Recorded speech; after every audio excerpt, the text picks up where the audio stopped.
তালডাংরা তৃণমূলের প্রাক্তন জেলা সভাপতি গ্রেপ্তার, কিন্তু কেন, কি এমন ঘটলো যার জেরে গ্রেপ্তার হতে হলো প্রাক্তন জেলা সভাপতিকে?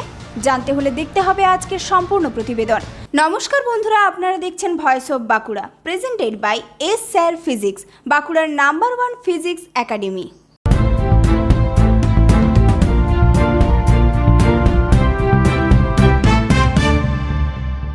তালডাংরা তৃণমূলের প্রাক্তন জেলা সভাপতি তারাশঙ্কর রায় ওরফে শঙ্কুকে গ্রেপ্তার করেছে পুলিশ। স্থানীয় সূত্রে জানা যাচ্ছে, দীর্ঘদিন ধরেই তারাশঙ্কর রায়ের বিরুদ্ধে একাধিক অভিযোগকে কেন্দ্র করে এলাকায় অসন্তোষ ছিল।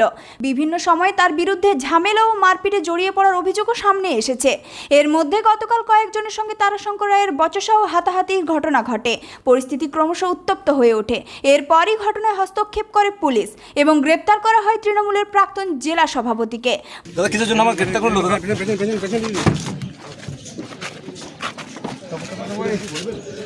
দাদা কি বলবেন দাদা?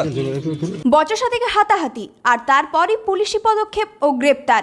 এই ঘটনায় এখন উত্তপ্ত গোটা এলাকা। প্রাক্তন জেলা সভাপতির এই গ্রেপ্তারের ঘটনাকে ঘিরে ইতিমধ্যে রাজনৈতিক মহল থেকে শুরু করে এলাকায় শুরু হয়েছে জোর চর্চা।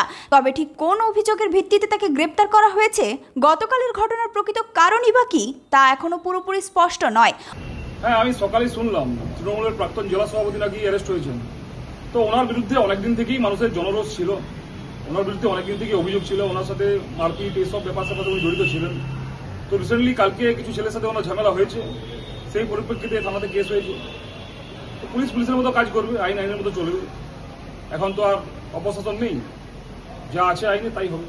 অন্যদিকে তার বিরুদ্ধে থাকা অভিযোগগুলি নিয়েও তদন্ত চালাচ্ছে সিমলাপাল থানার পুলিশ। তদন্ত এগুলি গোটা ঘটনার আসল কারণ ও গ্রেপ্তারের নেপথ্যে থাকা বিষয়গুলি আরও স্পষ্ট হবে।